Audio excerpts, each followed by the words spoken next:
could I vote for a Mormon?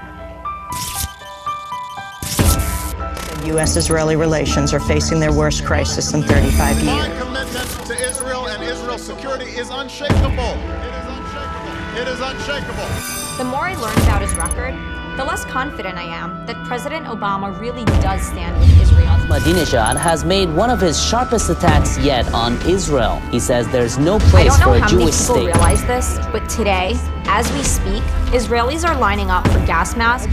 I bring news about the future of Israel and America's collision course with the will of God.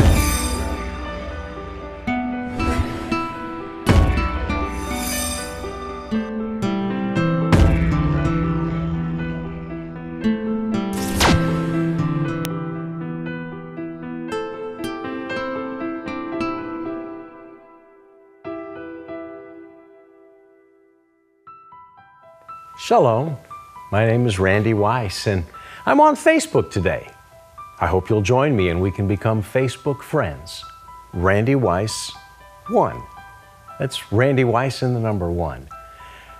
I bring news about the future of Israel and America's collision course with the will of God.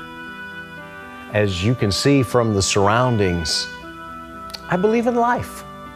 I am totally pro-life and opposed to the intentional ending of life in the womb. Now, you probably know the position that your favorite political candidate takes on the issue of abortion. In this election, one candidate is solidly pro-life, the other is not. As a Jewish believer, the other issue I weigh very heavily is the stand a candidate takes on Israel. And that is the subject of a newsworthy video presentation you will now see. A Facebook friend of mine sent me a message that I think bears repeating. If you'd like to be my Facebook friend, or if you wish to agree or disagree with me, send me a message.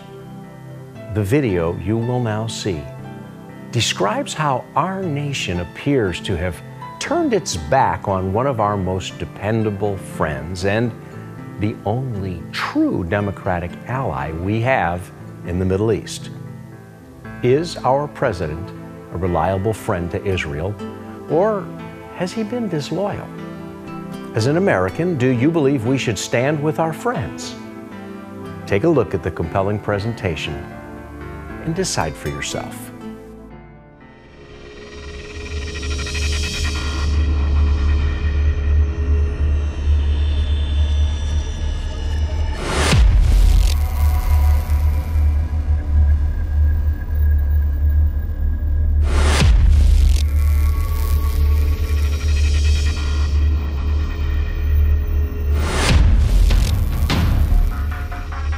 I don't know how many people realize this, but today, as we speak, Israelis are lining up for gas masks and cleaning out their bomb shelters.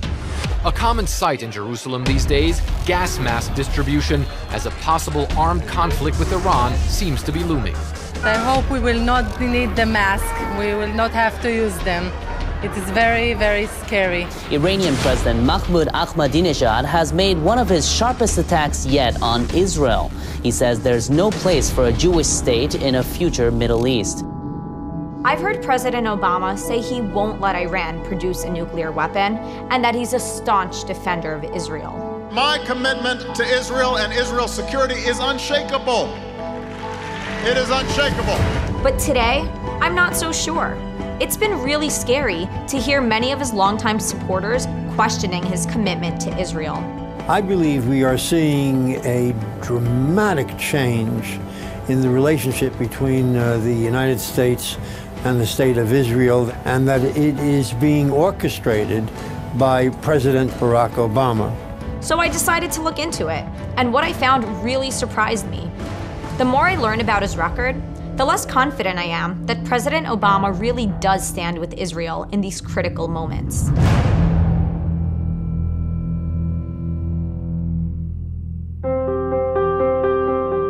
I have a special place in my heart for Israel. I love the energy, the people, the food. I even met my husband there on a birthright trip. I've seen that Americans and Israelis have a lot in common. And supporting democratic Israel has always been a true American value. whether you're a Democrat or a Republican. So when it was time for me to vote for the first time in 2008, I didn't doubt for a moment that the strong relationship would continue, no matter who won. I consider myself pretty liberal. After 8 years of Bush, Barack Obama inspired hope, and I was proud to cast my vote for him. I, Barack Hussein Obama, do solemnly swear. I, and most of my fellow students, were confident that President Obama could fix our economic problems, advance peace, and be a great friend to Israel. But today, I'm having second thoughts, particularly as I learn about the president's record across the greater Middle East. I think the opinion in Israel on Barack Obama is a very polarized, very divided opinion. There was this outpouring of excitement that a U.S. president had reached out to the Arab world. And I think part of it was catching on to the excitement in the United States among younger people that it would be a new type of presidency. I've come here to Cairo to seek a new beginning between the United States and Muslims around the world. It was an effort to repair American credibility with one audience, the Arabs and the Muslims, but it seemed to pay very little attention to the political realities in Israel. But the strategy didn't exactly work out as the president had intended. The favorability rating of the United States in much of the Arab world is lower now than it was under President Obama than it was during the Bush administration. If you look what happened until today, since his speech in Cairo, you understand that there's a big difference between nice speeches and reality in the Middle East. And it didn't seem like the president did a good job handling the revolutions of the Arab Spring. Instead of becoming more open and democratic, it feels like the Middle East is becoming even more extreme than before, a real danger to Israel. I think American policy when it comes to the Middle East has been, way off. And I don't know what's to blame, whether it's intelligence or people didn't realize what was going on. Neil argues that President Obama blew it when it came to Egypt. No, they just looked like they hadn't a clue. It's as simple as that. It's been interpreted as a beginning to back away from President Mubarak. We do not want to send any message about backing forward or backing back. The scenarios that the Israelis are looking at involve a transition not to some kind of peaceful and amicable democracy, but to a Muslim Brotherhood-dominated regime, which then pursues an aggressive policy towards Israel. This is a high probability scenario, and as far as I can see, the president isn't considering it. I think that the Muslim Brotherhood is one faction in Egypt. They don't have majority support in Egypt. Egypt has a new president this evening, Mohamed Morsi, a member of the Muslim Brotherhood. Morsi wants to impose Islamic law, limit the rights of women. His party is not pro-American, as Mubarak was for decades, and he is fiercely anti-Israel. It is a nightmare for this country's secular military, an experiment in political Islam that could now spread from here in Tahrir Square across the Middle East.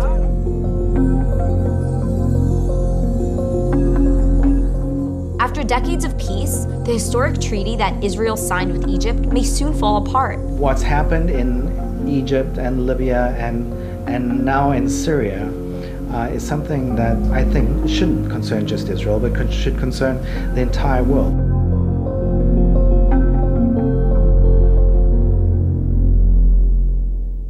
With the Middle East growing more and more hostile, I think America's support for Israel should get even stronger. And yet, the president has been sending mixed signals. Mr. Obama reasserted his support for Israel, but he also suggested there is a need for the U.S. to give Israel some tough love. The president leaves tonight for a 6-day trip that will take him to Saudi Arabia, Egypt, Germany, and France. He will not be visiting Israel. Now, coming into an election season, there's definitely been a shift, at least in the rhetoric, that he has taken much more focus on proving that he's a friend in Israel. I'm proud that even in these difficult times, we fought for and secured the most funding for Israel in history. Our military and intelligence cooperation has never been closer.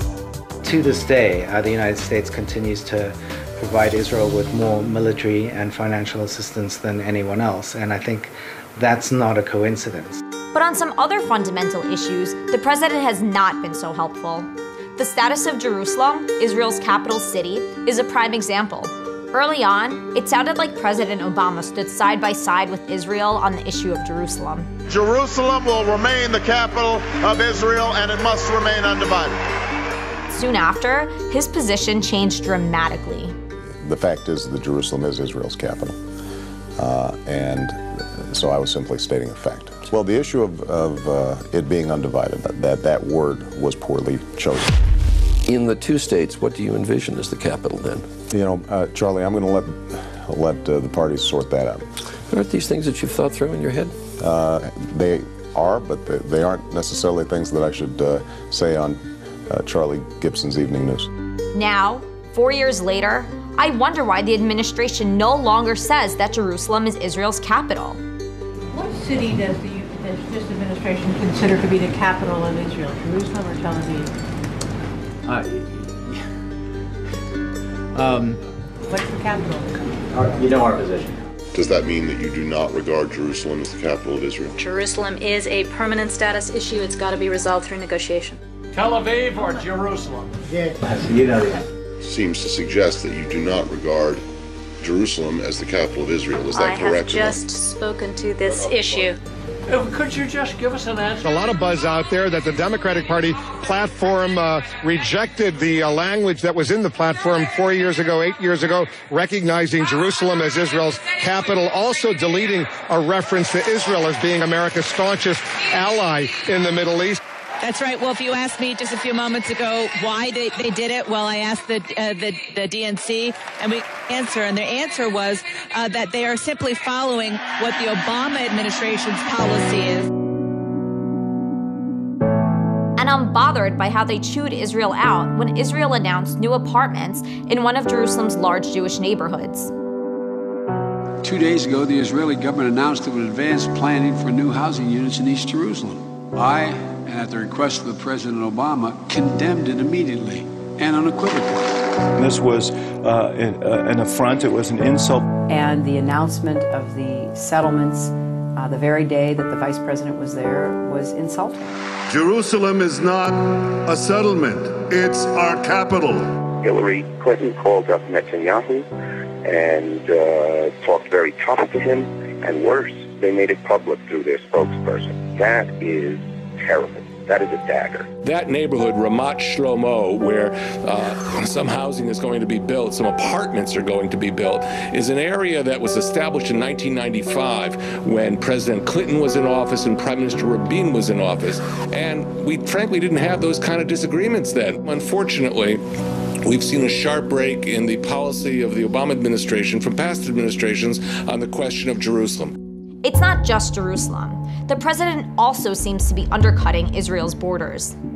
We believe the borders of Israel and Palestine should be based on the 1967 lines with mutually agreed swaps. Everyone knows that the 1967 lines are simply indefensible for Israel, and for the president to emphasize that, I think, was a very big mistake. Israel will not return to the indefensible boundaries of 1967.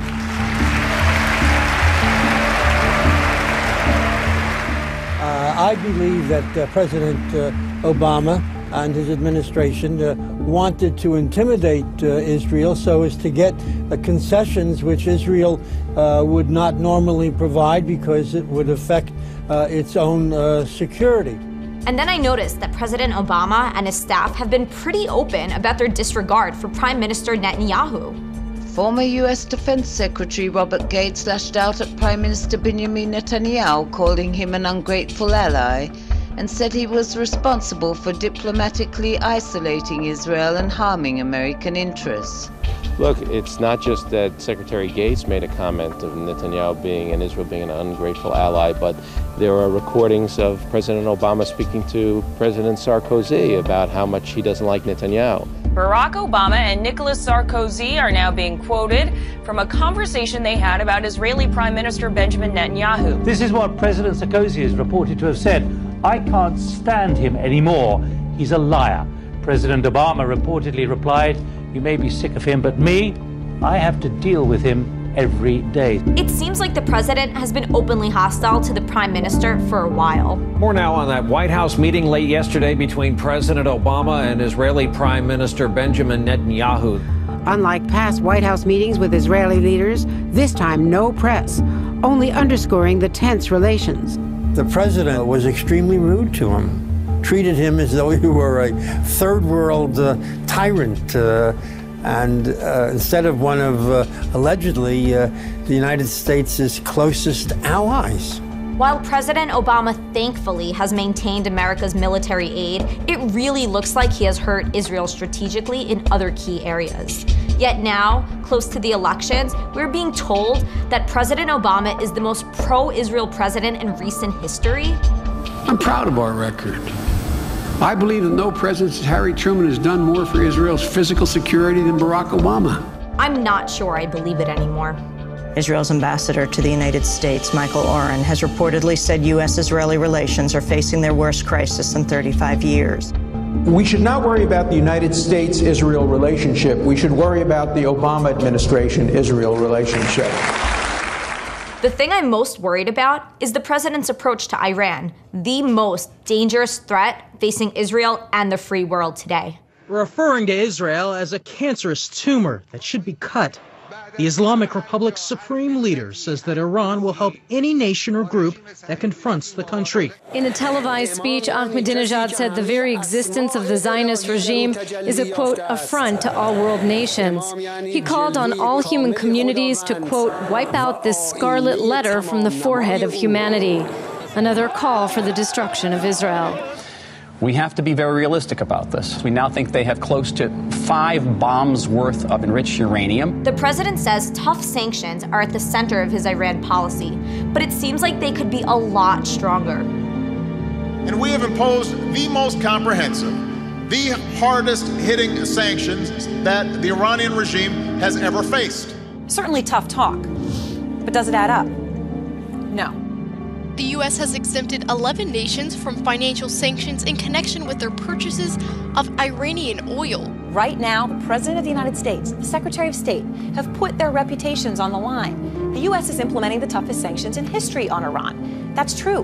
But all these loopholes still exist, and they exist because the U.S. government lets them. Mr. Secretary, I have to be honest with you, I'm extremely disappointed. The clock is ticking. The published reports say we have about a year.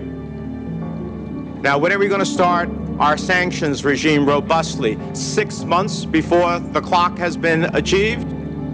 Before they get a nuclear weapon? Nothing that we have done has caused the regime in Tehran to alter its course on the nuclear development program at all.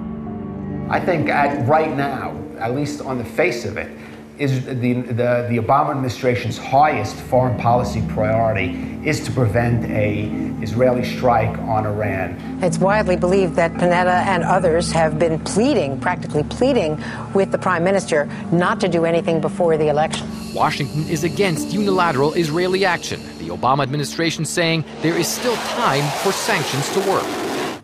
Already there's too much loose talk of war. For the sake of Israel's security, America's security, and the peace and security of the world, now is not the time for bluster. Now's the time to let our increased pressure sink in.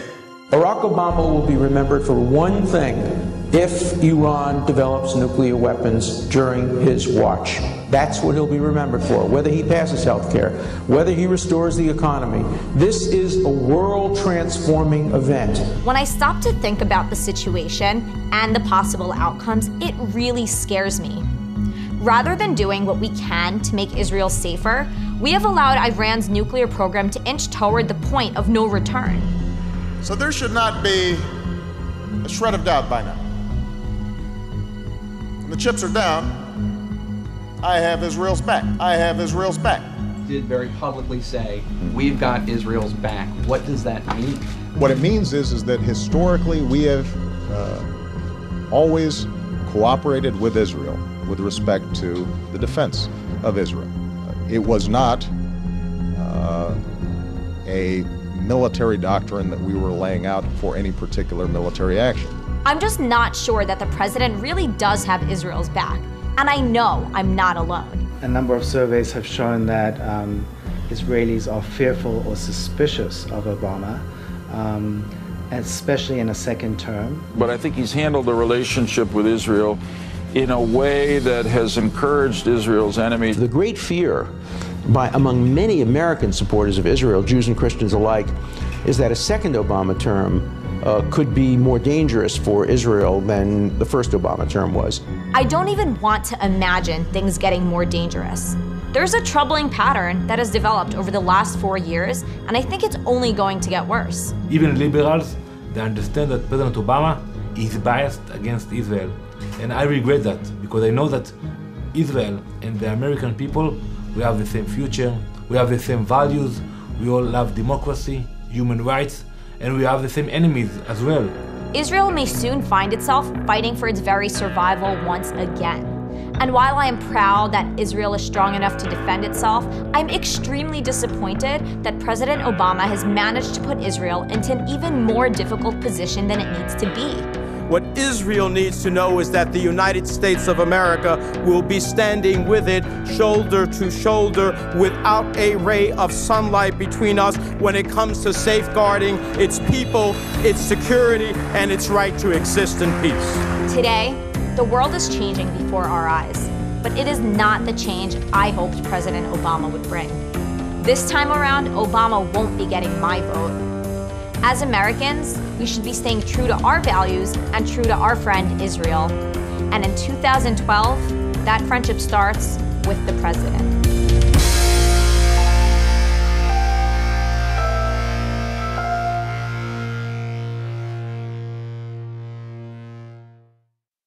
How much is $1 trillion?